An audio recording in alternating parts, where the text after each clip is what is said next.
Online class से कक्षा 12 विषय इतिहास में सभी कोविड-19 में ऑनलाइन पढ़ने वाले जो विद्यार्थी है उनका स्वागत है। और विशेष रूप से राज्य के उच्च माध्यमिक विद्यालय जो आसकंदरा के छात्र है और छात्राएं उस जो ऑनलाइन सामग्री वीडियो के माध्यम से मेरे द्वारा भेजी जा रही है उसको आप पढ़ें और जो बोर्ड परीक्षा और जो भी होम एग्जाम होंगे उसमें आपको फायदा मिलेगा और मुझे फीडबैक जरूर दें।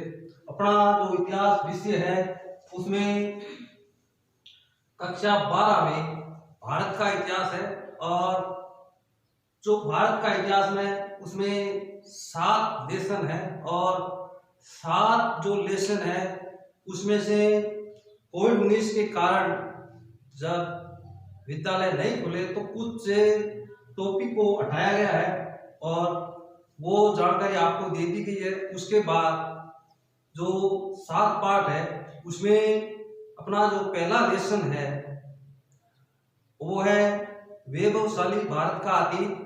और जो वैभवशाली जो भारत का अतीत है उसका जो जानकारी देने वाले जो प्राचीन भारतीय इतिहास के जो स्रोत है वो इस ऑनलाइन क्लासेज में वीडियो के माध्यम से मैं अपने कक्षा 12 के सभी विद्यार्थियों को अपना शिक्षण करवा रहा हूं। तो जो प्राचीन भारत के इतिहास के जो स्रोत है जो हमें ये जानकारी दे रहे हैं कि जो वैभवशाली जो भारत का अतीत है उसके बारे में जानकारी दे रहे हैं। उसके 2 स्रोत है, पहला है पुरातात्विक स्रोत और दूसरा है साहित्यिक स्रोत। पुरातात्विक स्रोत में विशेष रूप से अपने को जो साहित्य को छोड़कर चाहे अपने को जमीन पर मिले हो चाहे जमीन के अंदर मिले हो उसकी जानकारी दी जा रही है। और साहित्यिक स्रोत में जो लिपिबद्ध और लिखा गया है उसके बारे में बताया गया है। जो पुरातात्विक स्रोत है उसके भी आगे डिवाइडेशन है। जैसे जो प्राचीन भारतीय इतिहास के जो स्रोत है उसको 2 भागों में बांटा गया है, पहला है पुरातात्विक स्रोत और दूसरा है साहित्यिक स्रोत। और उसके बाद जो पुरातात्विक स्रोत है उसके आगे 5 भाग है। पहला है अभिलेख और दूसरा है उत्खनन से प्राप्त अवशेष यानी जमीन से जो खोदकर और अपने को जो सामग्री मिली है। और तीसरा है सिक्के, मुद्राएं और मोहरे जो वैभवशाली भारत के बहुत से जो शासन करने वाले राजा महाराजा हुए उनके द्वारा जो सिक्के जारी किए गए, जो मुद्राएं जारी की गई, जो मोहरे हैं उनसे भी हमें प्राचीन भारत के इतिहास की जानकारी मिलती है। वैसे ही है स्मारक और आगे है मूर्तियां व मंदिर। जो अभिलेखों की बात है उसमें विशेष रूप से जो वैभवशाली भारत का अतीत है उसमें जो अभिलेख है मुख्य रूप से अपने को जो अभिलेख है वो मौर्य और गुप्त काल से शुरू होते हैं। और सबसे पहले सबसे ज्यादा जो अभिलेख प्राप्त हुए वो सम्राट अशोक के हैं। और उसके बाद जो आने वाले आगे गुप्त काल के शासक थे या उनके समांतर जो अन्य शासक थे उन्होंने भी अभिलेख लिखवाए, उनसे भी अपने को भारत के इतिहास की जानकारी मिलती है।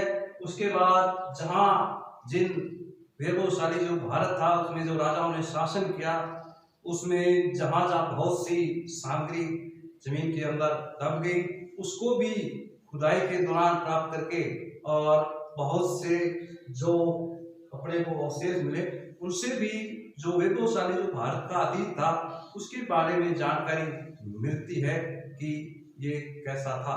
उसके बाद बहुत से राजा और महाराजाओं ने पंचमार्ग, सोने चांदी आदि के जो सिक्के चलाए, बहुत से राजा महाराजा मुद्राएं चलाई, उनकी शुद्धता से, उनके आकार से, उनके ऊपर जो कुछ चित्र हैं उनसे अपने को वैभवशाली जो भारत है उसके बारे में जानकारी मिलती है। इसी तरह जो राजा महाराजा हुए जिन्होंने भारत पर शासन किया, उस दौरान बहुत से जो स्मारक बनाए गए, उनसे भी अपने को जो वैभवशाली भारत है उसके बारे में जानकारी मिलती है। और उसके बाद मूर्तियां व मंदिर, विशेष रूप से जो अपन जिस प्राचीन भारत वैभवशाली जो भारत का अतीत है उसकी जो चर्चा कर रहे हैं, वो वैभवशाली भारत का अतीत था। उसमें इस भारत पर हिंदू धर्म का ही प्रभाव ज्यादा था। उसके बाद आगे चलकर छठी शताब्दी में जरूर बौद्ध और जैन धर्म आए, लेकिन इन तीनों में ही मूर्तियां, मंदिर या जो इनका था उनका बोलबाला ज्यादा था। तो उनसे भी जो अपन वैभवशाली भारत है उसके बारे में जानकारी मिलती है। उसके बाद जो अभिलेख है उसके भी आगे कुछ भाग किए गए हैं, उन अभिलेखों को बांटा गया है। शिलालेख, शिला का मतलब क्या होता है? पत्थर होता है जिस पर लिख के और उसको लगाया गया। उसके बाद स्तंभ में जो पिलर और दीवार के रूप में मंदिरों में, अन्य स्मारकों पर लिखे गए। उसके बाद गुहा लेख, जो गुफाएं थी जो पहाड़ों को चीर के और खुदाई करके, उस पर भी बहुत से राजा महाराजाओं ने अपने शासन की जो उपलब्धियां थी और जो विशेष गुण था वो लिखा। उससे भी हमें जो प्राचीन भारत का जो वैभवशाली अतीत है उसके बारे में जानकारी मिलती है। उसके बाद बहुत सी मूर्तियां हैं, उस पर भी लेख लिखे हैं, जिनसे उस राजा महाराजाओं की रुचियों की और उनके प्रति धर्म की जो आस्था थी उसके बारे में जानकारी मिलती है। और ताम्र पत्र अभिलेख, बहुत से जो ताम्र धातु के जो पत्र थे उस पर भी सामग्री लिखी हुई है, उससे भी जो प्राचीन भारतीय इतिहास की जानकारी मिलती है। इस तरह अपन जो प्राचीन भारतीय इतिहास की जानकारी के दो मुख्य स्रोत है, पुरातात्विक स्रोत और साहित्यिक स्रोत। उसमें से अपने अभी जो पुरातात्विक स्रोत है उसकी जो एक सारांश रूप था उसको अपने देखा कि कैसे ये जो पुरातात्विक स्रोत है वो प्राचीन भारतीय इतिहास की जानकारी अपने को देते हैं, और जिससे अपनी ये समझ बढ़ती है कि जो वैभवशाली जो भारत का अतीत था वो कैसा था। उसके बाद जब अपन आगे बढ़ते हैं तो साहित्य, यानी जिसको बहुत सी जो जानकारियां थी उनको लिपिबद्ध किया गया और लिखा गया, वो सारी की सारी जो जानकारी वो किसमें आती है? साहित्यिक स्रोत में आती है। और उसके बाद जो इसका क्लासिफिकेशन है पुरातात्विक की तरह इनका भी दो भागों में किया गया, धार्मिक साहित्य और धर्मेतर साहित्य। धार्मिक साहित्य से अपना मतलब ये है जो धर्म के जो विद्वान थे, धर्म को जो मानने वाले थे, धर्म के जो अनुयायी थे, उनके द्वारा जो साहित्य लिखा गया वो धार्मिक साहित्य लिखा गया। लेकिन उसी के समकालीन बहुत से जो वैभवशाली भारत था उसके जो राजा महाराजा या जो शासक थे उसके समय धर्म को छोड़कर भी जो साहित्य लिखा गया वो धर्मेतर में आएगा। और जो धार्मिक साहित्य है तो जो वैभवशाली जो भारत की जो चर्चा की जा रही है उसके समय में भारत की जो प्राचीन इतिहास के जो स्रोत है उसमें धार्मिक आधार पर तीन ही जो साहित्य है उसकी चर्चा की गई है। उसमें पहला है ब्राह्मण साहित्य, और ये मुख्य रूप से हिंदू धर्म में से जुड़ा है, और इसका जो मुख्य ग्रंथ है वो वेद है। और वेदों से ही हमें प्राचीन भारत की जो संस्कृति और सभ्यता है उसकी जानकारी अपने को मिलती है, और बहुत सा साहित्य लिखा गया। उसके बाद 5वीं-6वीं शताब्दी में जब बौद्ध धर्म की स्थापना होती है तो बौद्ध धर्म को मानने वाले अनुयायियों द्वारा भी बहुत सा साहित्य लिखा गया जो बौद्ध साहित्य में आता है। और उसका जो मुख्य ग्रंथ है वो त्रिपिटक है, और ये त्रिपिटक भी 3 है, सूत्र पिटक है, विनय पिटक है, अभिधर्म पिटक है। इसके अलावा भी बहुत से साहित्य बौद्ध धर्म में लिखा गया। जैसे जो मिलिंद पनो पुस्तक है उसमें भी जो राजा मेनांडर और जो बौद्ध भिक्षु नागसेन है उसका वर्णन है। उसके साथ ही जो जातक कथाएं हैं उसमें भी बहुत साहित्य लिखा गया। उन सब से अपने को प्राचीन भारतीय इतिहास की जानकारी जरूर मिलती है। उसी के आधार पर जैसे धर्म से जुड़ा हुआ जो साहित्य लिखा गया वो जैन साहित्य है, और जैन साहित्य में सबसे प्रमुख क्या है, आगम है। उससे भी अपने को जो वैभवशाली भारत है उसमें जो प्राचीन भारतीय इतिहास है उसकी जानकारी अपने को जरूर मिलती है। ये जो धर्म से जुड़ा हुआ जो साहित्य है उसको धार्मिक साहित्य कहा गया है। उसके मुख्य रूप से धर्म के आधार पर 3 विभाग है। ब्राह्मण साहित्य जिसमें मुख्य रूप से वेदों की चर्चा की गई है, और वेदों से में जो आर्य सभ्यता और संस्कृति है उसकी जानकारी पूरी मिलती है। उसके बाद बौद्ध साहित्य हो गया और जैन साहित्य हो गया। उसके समांतर भी इन धर्मों से अलावा धर्मेतर साहित्य भी लिखा गया, और जो धर्मेतर साहित्य लिखा गया उसमें मुख्य रूप से ऐतिहासिक साहित्य लिखा गया। यानी बहुत से ऐसे व्यक्ति या पुरुष हुए थे जिसने किसी धर्म से हटकर शुद्ध रूप से ऐतिहासिक ग्रंथ लिखा। उसके बाद क्षेत्रीय साहित्य बहुत से, जैसे तमिल है, तेलुगु है, बंगाली है, यानी क्षेत्र के आधार पर भी साहित्य लिखा गया, जिससे प्राचीन भारत में क्षेत्र विशेष की जानकारी अपने को मिलती है। उसके बाद विशुद्ध साहित्य लिखा गया।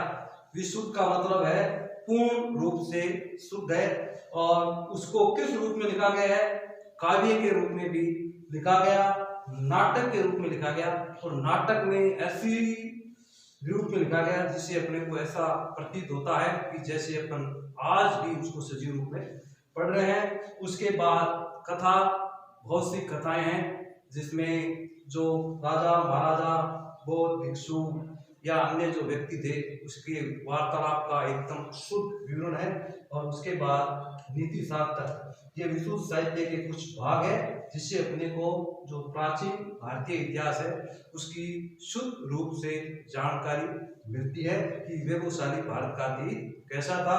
उसके बाद जो धर्मेतर साहित्य का मुख्य और आधुनिक भाग है वो है विदेशी साहित्य।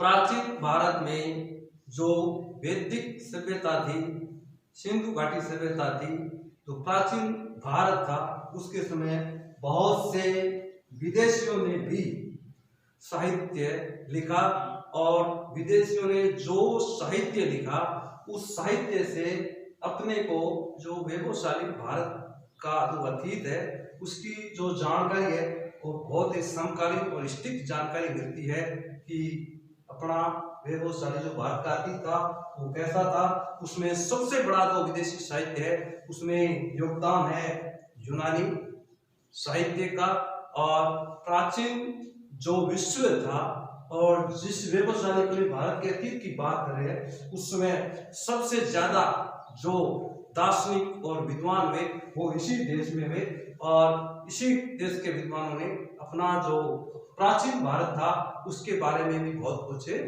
लिखा।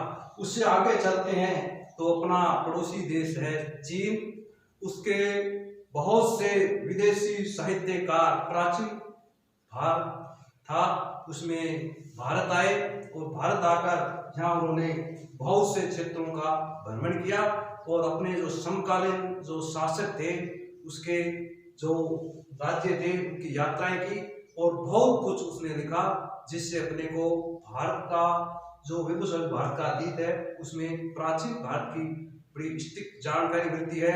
उसमें कुछ जो चीनी विदेशी यात्री थे उसका विवरण भी है। उसमें मुख्य रूप से जो यात्री है वो फायान है, वैनसांग है, इतिसंग है, ऐसे बहुत से यात्री आए और उन्होंने प्राचीन भारत के बारे में बहुत कुछ लिखा।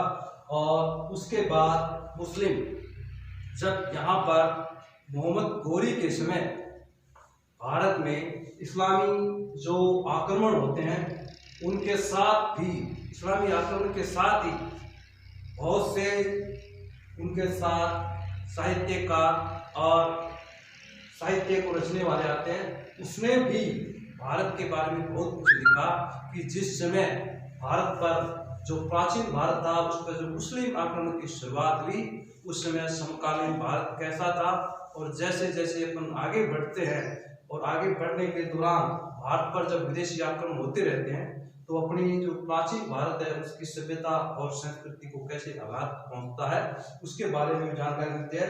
और अंत में बहुत छोटे रूप में जो साहित्य जो विदेशी साहित्य है उसकी जानकारी अपने को जो तिब्बती वृत्तांत है उससे भी मिलती है।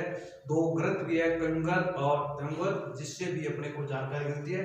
इससे ये जो अपने इतिहास है उसका जो पहला लेसन है वैभवशाली भारत का थी, उसकी जो जानकारी अपने को मिलती है कि जो वैभवशाली भारत का अतीत है उसकी जो जानकारी के जो प्रमाणिक स्रोत है उसकी अपन ने अभी चर्चा की।